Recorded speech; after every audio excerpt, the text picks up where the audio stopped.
Selamat pagi Ibu, perkenalkan saya Dr. Arshan di Label hari ini. Hari ini akan dilakukan pemeriksaan rongga mulut, mungkin agak sedikit tidak nyaman. Bersedia? Oke, pertama saya akan mencuci tangan terlebih dahulu, kemudian mempersiapkan alat dan bahan. Kemudian apabila pasien menggunakan alat bantu seperti gigi palsu, maka pasien diminta untuk melepaskannya terlebih dahulu. Apakah Ibu menggunakan gigi palsu? Oke, baik. Selanjutnya memakai lampu kepala.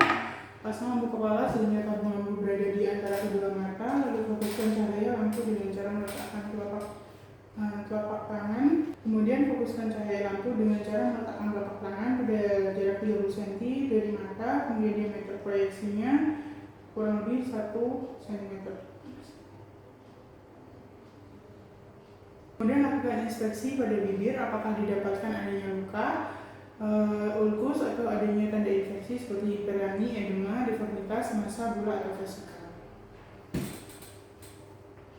Selanjutnya lakukan pemeriksaan pada mukosa oral dan gusi dengan bantuan tong spatel dan lampu kepala. Perhatikan warna, ulcerasi, bercak dan nodul. Kemudian apabila pada inspeksi ditemukan adanya benjolan, perhatikan apakah benjolan tunggal atau multiple. Kemudian lakukan palpasi, perhatikan kita dibuka rongga mulutnya. Kemudian perhatikan apakah benjolannya tunggal atau multiple, lalu lakukan palpasi untuk bentuk ukuran, lalu permukaannya halus, licin, atau berdengkul. Kemudian konsistensi permukaan, mobilitas batas dan nyeri pada mulut.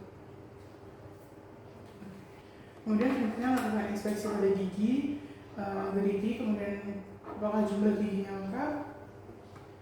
Oke, lengkap. Selanjutnya apakah ada yang tanggal, terdapat karies, gigi patah, dan menggunakan gigi palsu.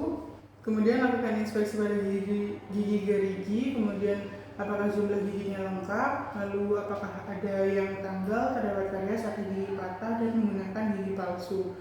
Lalu bila menggunakan tong spatel logam dapat ditekuk pada gigi gerigi untuk mengetahui apakah didapatkan keluhan nyeri atau ngilu saat ditutup. Kemudian bila iya curiga adanya karies, lakukan pemeriksaan gigi belakang atau atas atau bawah dengan menggunakan kaca mulut. Selanjutnya pemeriksaan inspeksi pada lidah. Silakan dibuka mulutnya Bu. Kemudian silakan dijulurkan lidahnya. Oke, di sini saya lihat apakah didapatkan adanya deviasi atau lidahnya miring ke salah satu sisi. Kemudian perhatikan apakah didapatkan adanya massa atau benjolan pada lidah. Lalu bila ada ukurannya, permukaan benjolan halus atau berdengkul, kemudian apakah mudah berdarah.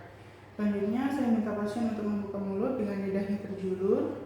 Silakan Ibu membuka mulut, lidahnya dijulurkan. Kemudian silakan berkata A. Oke. Kemudian saya perhatikan letak uvula pasien pada arkus faring. Apakah uvulanya terdorong ke salah satu sisi atau curiga adanya akses pada daerah peritonsil kontralateral. Untuk evaluasi rongga mulut lebih dalam dilakukan dengan menekankan tong spatel di tengah lidah dengan posisi lidah tidak dijulurkan. Selanjutnya yaitu memperhatikan tonsil. Silakan buka mulut. Silakan buka mulut Bu. Kemudian memperhatikan tonsil dari bentuk dan ukuran tonsil, permukaan tonsilnya halus atau kasar, lalu kriptanya apakah melebar, kemudian warna tonsilnya merah muda atau hiperemi atau detritus, kemudian benda asing pada tonsil dan selaput keputihan pada permukaan tonsil, apakah pseudomembran atau batu tonsil. Kemudian lakukan inspeksi pada dinding belakang faring dari warna permukaannya normal atau hiperemi, adakah dahak atau apakah ada dahak yang menempel atau tidak, dan adakah granul yang hipertrofi.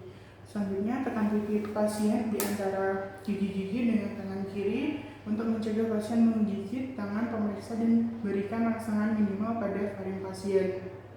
Terima Bu. Oke. Kemudian perhatikan refleks muntah yang timbul pada pasien. Setelah itu pemeriksa melepas sarung tangan dan cuci tangan maaf. Kemudian untuk hasilnya dari keseluruhan rongga mulut Ibu semuanya terlihat normal dan tidak ada kelainan. Apakah ada yang ingin ditanyakan? Terima kasih Bu. Terima kasih, Dok.